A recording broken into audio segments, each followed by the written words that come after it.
وَلَقَدْ يَسَّرْنَا الْقُرْآنَ لِلذِّكْرِ فَهَلْ مِن مُّدَّكِرٍ لا الہ الا اللہ وحدہ لا شریک لہ اللہ اکبر کبیرا والحمد للہ کثیرا وسبحان اللہ رب العالمین لا حول ولا قوة الا باللہ العزیز الحکیم رب یسر ولا تعسر وتمم بالخیر وبک نستعین اعوذ باللہ من الشیطان الرجیم بسم اللہ الرحمن الرحیم۔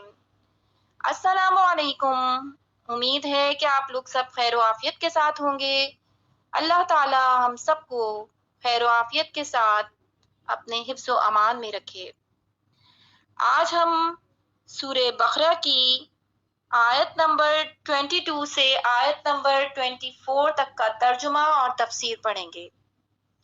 اللہ تعالیٰ اس کو اپنی بارگاہ میں قبول فرمائے، آمین۔ اعوذ باللہ من الشیطان الرجیم، بسم اللہ الرحمن الرحیم۔ الذی جعل لکم الارض فراشا والسماء بناء وأنزل من السماء ماء فأخرج به من الثمرات رزقا لكم فلا تجعلوا لله أندادا وأنتم تعلمون۔ اور جس نے تمہارے لیے زمین کو بچھونا اور آسمان کو عمارت بنایا اور آسمان سے پانی اتارا تو اس سے کچھ پھل نکالے تمہارے کھانے کو، تو اللہ کے لیے جان بوجھ کر برابر والے نہ ٹھہراؤ۔ اس آیت اور اس سے اوپر والی آیت میں اللہ تعالیٰ نے اپنی نعمتوں کو بیان فرمایا ہے۔ نمبر 1، مخلوق کو عدم سے وجود میں لانا۔ نمبر 2، آسمان و زمین کو پیدا کرنا۔ نمبر 3، آسمان و زمین سے مخلوق کے رزق کا مہیا کرنا۔ نمبر 4، آسمان سے بارش اتارنا اور زمین سے نباتات اگانا۔ جب آدمی کی زندگی کا ایک ایک لمحہ اور ایک ایک پل اللہ تعالیٰ کی نعمتوں میں ڈوبا ہوا ہے تو اس مالک حقیقی کو چھوڑ کر کسی اور کا عبادت گزار بننا کس قدر ناشکری ہے۔ یوں ہی ایسے کریم خدا کی یاد سے غفلت بھی کتنی بڑی ناشکری ہے۔ آیت نمبر 23، وَإِن كُنتُمْ فِي رَيْبٍ مِّمَّا نَزَّلْنَا عَلَىٰ عَبْدِنَا فَأْتُوا بِسُورَةٍ مِّن مِّثْلِهِ وَادْعُوا شُهَدَاءَكُم مِّن دُونِ اللَّهِ إِن كُنتُمْ صَادِقِينَ۔ اور اگر تمہیں کچھ شک ہو اس میں جو ہم نے اپنے ان خاص بندے پر اتارا تو اس جیسی ایک صورت تو لے آؤ اور اللہ کے سوا اپنے سب حمایتیوں کو بلا لو اگر تم سچے ہو۔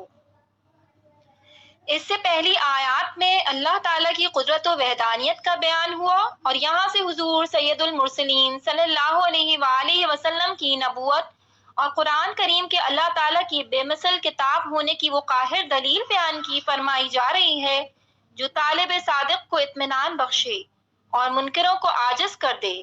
اللہ تعالیٰ کی عظمت کی سب سے بڑی دلیل محمد مصطفیٰ صلی اللہ علیہ وآلہ وسلم ہے اور محمد مصطفیٰ صلی اللہ علیہ وآلہ وسلم کی عظمت کی سب سے بڑی دلیل قرآن ہے، لہٰذا اس رکوع میں ترتیب سے ان سب کو بیان کیا گیا ہے۔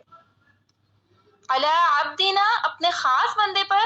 اس آیت میں خاص بندے سے حضور پرنور صلی اللہ علیہ وآلہ وسلم مراد ہیں۔ یہاں اس انداز تعبیر میں نبی رحمت صلی اللہ علیہ وآلہ وسلم کی شان محبوبیت کی طرف بھی اشارہ ہے۔ فَأْتُوا بِسُورَةٍ مِّن مِّثْلِهِ، تو تم اس جیسی ایک صورت بنا لاؤ۔ آیت کے اس حصے اور اس کے بعد والی آیت میں قرآن کے بے مثل ہونے پر دو ٹوک الفاظ میں کھلی دلیل دی جا رہی ہے کہ اپنی فصاحت و بلاغت پر ناز کرنے والوں کو چیلنج ہے کہ اگر تم قرآن کو اللہ تعالیٰ کی کتاب نہیں بلکہ کسی انسان کی تصنیف سمجھتے ہو تو چونکہ تم بھی انسان ہو لہٰذا اس جیسی ایک صورت بنا کر لے آؤ جو فصاحت و بلاغت حسن ترتیب، غیب کی خبریں دینے اور دیگر امور میں قرآن پاک کی مثل ہو، اور اگر ایسی کوئی صورت بلکہ آیت تک نہ بنا سکو تو سمجھ لو کہ قرآن اللہ تعالیٰ کی کتاب ہے، اور اللہ تعالیٰ کی کتاب کا انکار کرنے والوں کا انجام دوزخ ہے، جو بطور خاص کافروں کے لیے تیار کی گئی ہے۔ یہ چیلنج قیامت تک تمام انسانوں کے لیے ہے۔ آج بھی قرآن کو محمد مصطفیٰ صلی اللہ علیہ وآلہ وسلم کی تصنیف کہنے والے کفار تو بہت ہیں، مگر قرآن کی مثل ایک آیت بنانے والا آج تک کوئی سامنے نہیں آیا، اور جس نے اس کا دعویٰ کیا اس کا پول خود ہی چند دنوں میں کھل گیا۔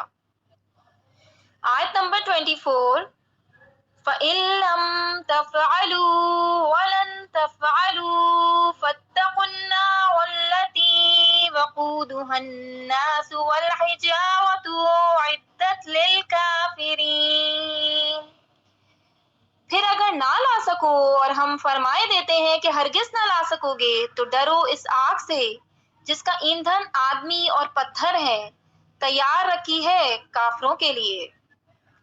اس آیت میں آدمی سے کافر اور پتھر سے وہ بت مراد ہے جنہیں کفار پوجتے ہیں، اور ان کی محبت میں قرآن پاک اور رسول کریم صلی اللہ علیہ وآلہ وسلم کا انکار کرتے ہیں۔ پتھروں کا جہنم میں جانا ان پتھروں کی سزا نہیں بلکہ ان کے پجاریوں کی سزا کے لیے ہوگا، یعنی پجاریوں کو ان پتھروں کے ساتھ سزا دی جائے گی۔ اعدت للکافرین، وہ کافروں کے لیے تیار کی گئی ہے۔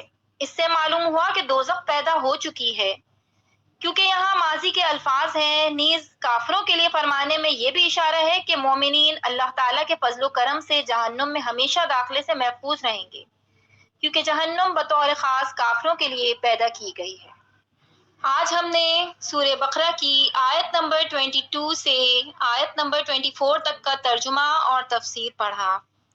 اللہ تعالیٰ ہمیں قرآن کو پڑھنے، سمجھنے اور اس پر عمل کرنے کی توفیق عطا فرمائے۔ آمین۔